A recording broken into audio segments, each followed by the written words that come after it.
Let us now discuss the poets of the Victorian era. Like the Victorian novelists, the poetry written during the Victorian period was also concerned with the contemporary social problems or the issues prevalent during the Victorian age. The people started looking for change rather than relying on stability. We can classify Victorian poetry into three stages: the early period from 1837 to 51, the middle period from 1851 to 70, and the later period from 1870 to 1901. This entire period shows the progress of poetic sensibility from Romantic era to the beginning of the modern age. One of the famous form of poetry in the Victorian period was the sonnet. Poets like Christina Rossetti, Dante Gabriel Rossetti, and Elizabeth Barrett Browning, Gerard Manley Hopkins, they wrote largely in the sonnet style or the sonnet form of poetry. The most important poets of the Victorian age was Alfred Lord Tennyson. Therefore, sometimes this age is also called as the Age of Tennyson. Though his subject of poetry was mostly romantic, but there was a touch of personal melancholy with a mixture of religious doubts that were prevalent during this age. So this age was highly skeptical of the religion. Here I would like to point out a very specific feature of the Victorian age, and that was the tussle between religion and science because of the new inventions and majorly because of the publication of Darwin's theory of evolution. The overall general temperament of people in the Victorian age became very skeptic. People started raising concerns over the dictate of religion and started questioning the unexplained phenomena in the religious books. They started seeking answers to every occurrence, which was earlier termed as the will of God. So coming back to poetry, Robert Browning and his wife Elizabeth Barrett Browning were also famous poets during the Victorian age. Browning is specifically remembered for his dramatic monologues, which was a poetic technique or style in which Browning wrote most of his poems like My Last Touches, Porphyria's Lover, etc. Then there are poets like Rudyard Kipling who wrote poetry to celebrate the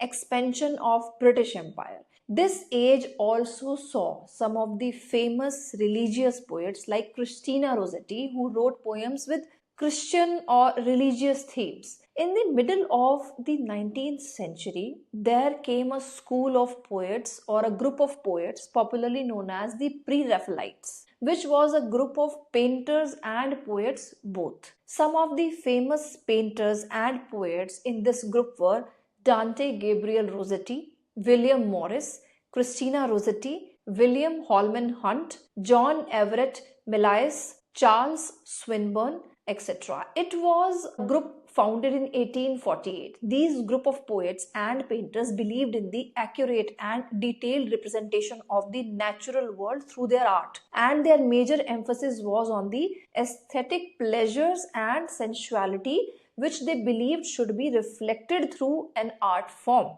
whether it is poetry or it is painting. They were majorly inspired from the medieval art, medieval literature and medieval culture, and they rejected the conventional notions or standards of beauty and taste. This movement is later responsible for influencing the modern art. Some of the famous poems written by the members of this group are: first is Dante Gabriel Rossetti, who wrote The Blessed Damozel, a poem by Rossetti which published in 1850 and one of his most famous works. This poem tells the story of a damsel, or you can say a maiden or a girl who has died young and who is now looking down from heaven towards the earth, longing to reunite with her lover on earth. The poem has rich sensual language and sensual imagery, and there are references from the medieval period in this poem.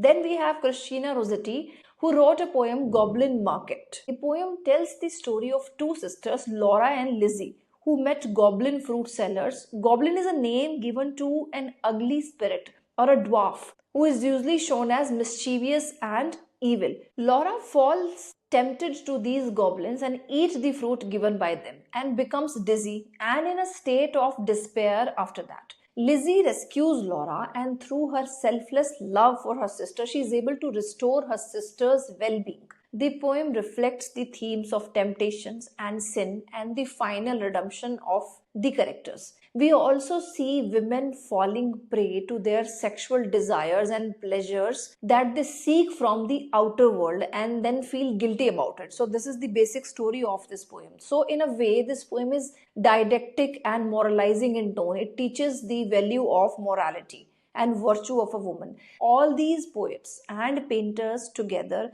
started a periodical named The Germ, where they published their poetry to promote their ideas. You must remember here that the pre-Raphaelites objected to the influence of Sir Joshua Reynolds, who was the founder of the English Academy of Arts. They believed that Sir Joshua Reynolds has a very sloppy and boring poetic technique. Another important group of poets that gained importance during this period were the Decadents. The main figures or the main poets in this group were Arthur Symons, Oscar Wilde, Ernest Dowson, and Walter Pater.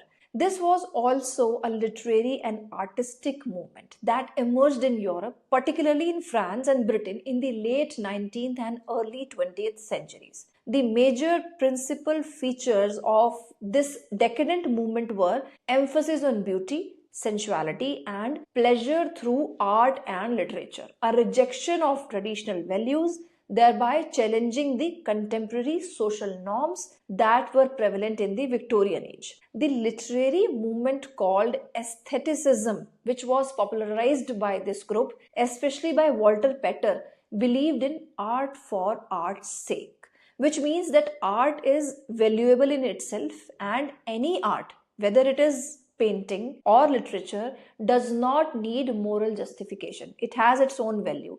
This group also gave emphasis to the personal freedom of an individual and explored themes of journal decay, decline, and the inevitable fate that everyone has to meet. For example, in Oscar Wilde's novel, The Picture of Dorian Gray, published in 1890, we see that central character fighting to change his fate, but ultimately he meets his end as the fate has decided for him.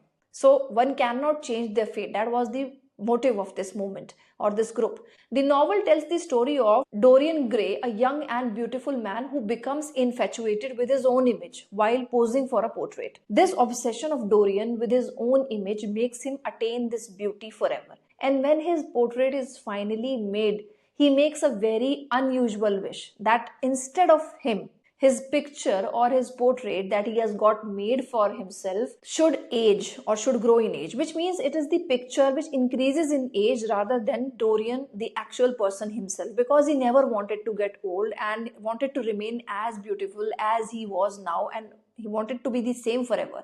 But while Dorian's portrait gets old, Dorian becomes more and more sinful. The more his soul becomes sinful, the more his portrait becomes aged. Though his youthful appearance remains unchanged, but his portrait becomes uglier and uglier with his each sinful act. The major theme of this novel is pursuit of a human for beauty and vanity and its consequences on his life. It also shows the decadence and corruption in the Victorian society. Let us now discuss some of the important poets from Victorian age. The first one is Alfred Tennyson, or we can say Alfred Lord Tennyson, who wrote poems based on classical themes like Lotus Eaters, Ulysses, and Tithonus. The subject matter of these poems is taken from the classical myths like the myths of Odyssey, the myth of Iliad. He also wrote a long poem or an elegy on the death of his dear friend Arthur Hallam,